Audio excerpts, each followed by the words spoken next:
आपको बता दें कि इस वक्त की बड़ी खबर, देश को दहलाने की आतंकी साजिश नाकाम हुई है। एनआईए ने अलकायदा के आतंकी नेटवर्क का खुलासा किया है।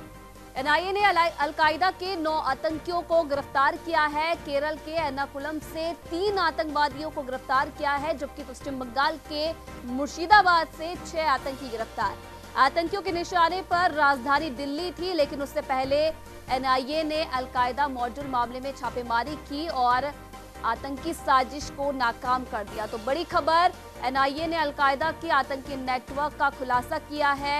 9 आतंकवादियों को गिरफ्तार किया गया है। 3 आतंकियों को केरल के एर्नाकुलम से गिरफ्तार किया है, जबकि पश्चिम बंगाल के मुर्शिदाबाद से बाकी 6 आतंकी गिरफ्तार हुए हैं। बताया जा रहा है कि राजधानी दिल्ली आतंकियों के निशाने में थी।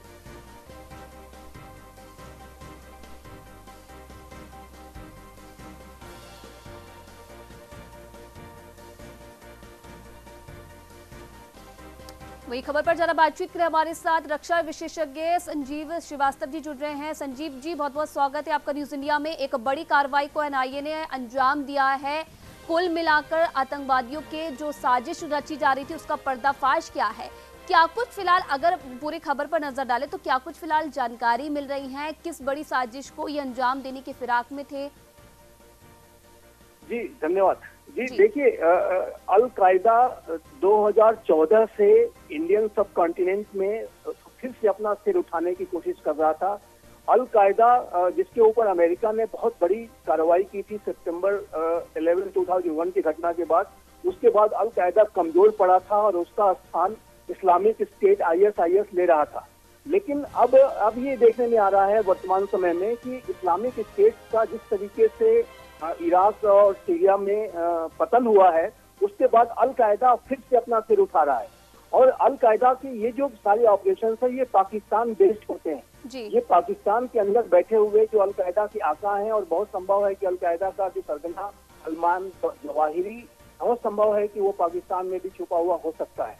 तो अल कायदा आज इस्लामिक स्टेट के पतन के बाद फिर से अपना सिर उठा रहा है, और उसी प्रक्रिया में वो पूरे इंडियन सब कॉन्टिनेंट में, जिसमें कि भारत भी शामिल है और भारत सबसे प्रमुख टारगेट है, यहाँ पे वो आतंकियों को खड़ा करने की कोशिश कर रहा है। तो मुझे लगता है कि एनआईए को आज एक बहुत बड़ी सफलता मिली है। एनआईए इसके लिए बधाई की पात्र है, और एनआईए के जो भी अधिकारी हैं उनको एक बहुत बड़ी आज सफलता मिली है, और देश के ऊपर एक बड़ा खतरा टल गया है।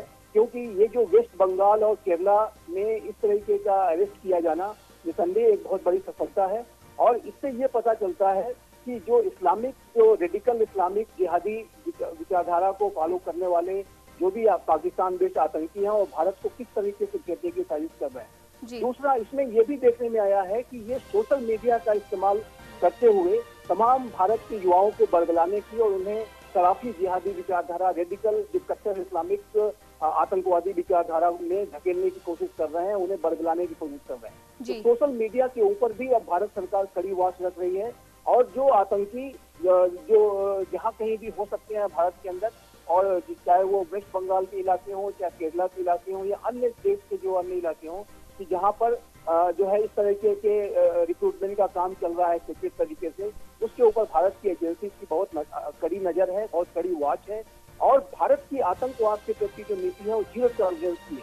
भारत किसी भी तरह की आतंकवाद को बर्दाश्त नहीं करेगा, ये बात बिल्कुल स्पष्ट कर दी गई है।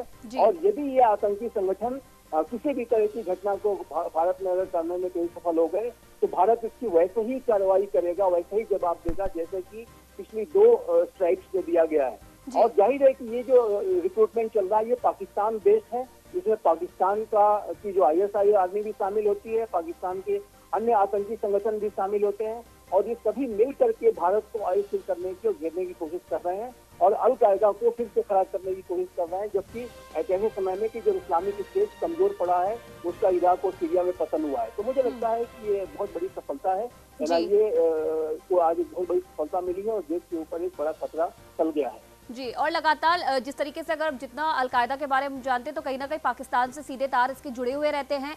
क्या कुछ लगता है, क्योंकि जिस तरीके से देश में फिलहाल अभी बहुत सारी गतिविधियां ऐसी चल रही हैं, ट्राई चीन सीमा की अगर हम बात करें, बॉर्डर विवाद चल रहा है या फिर लगातार पाकिस्तान की तरफ से सीज फायर का उल्लंघन किया जा रहा है, क्या इन सब चीजों का फायदा उठाने की फिलहाल ये आतंकवादी कोशिश कर रहे हैं? क्या कुछ लगता है क्या और भी आतंकवादी छिपे हो सकते हैं?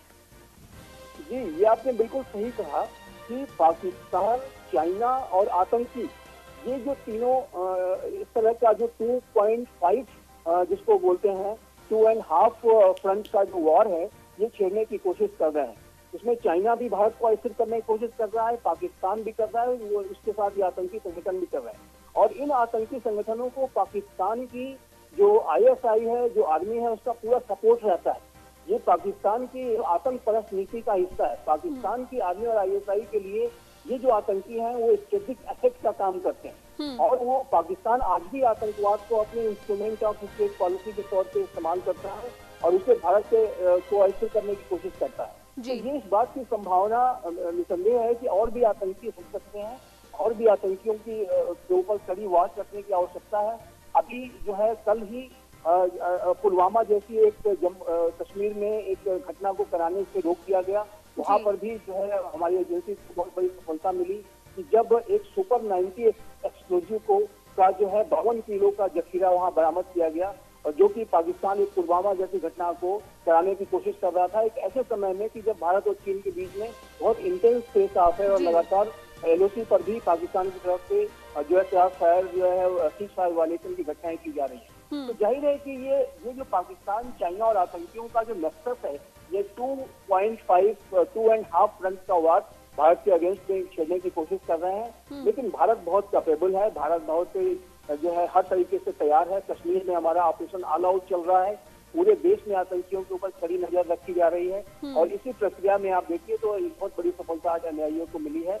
और मुझे लगता है कि अल-कायदा और IS जैसे इस्लामिक स्टेट के आतंकी अगर भारत में अपना पैठ बनाने की कोशिश करेंगे तो उसे सफल नहीं होने दिया जाएगा और इसे नाकाम कर दिया जाएगा। ये बात बिल्कुल स्पष्ट रूप से जो है हमारी एजेंसी ने स्पष्ट कर दी है कि इस तरह के जो आतंकी हैं उनके प्रति हमारी नीति 0 टॉलरेंस की है। इस तरह की आतंकियों को कभी भी कोई जगह नहीं मिल सकती और यदि कहीं ये कुछ करने में सफल हो जाते हैं तो उनका मुंहतोड़ जवाब दिया जाएगा और उनको मुंहतोड़ जवाब दिया जाएगा जो कि इस तरह के आतंकियों को रिक्रूट कराते हैं और उनको शेल्टर दिया हुआ है। तो जाहिर है कि भारत की नीति एक नई है, नया भारत है और एक बदला हुआ भारत है, नए युग का भारत है और उसकी आतंकवाद के प्रति जो नीति है 0 टॉलरेंस।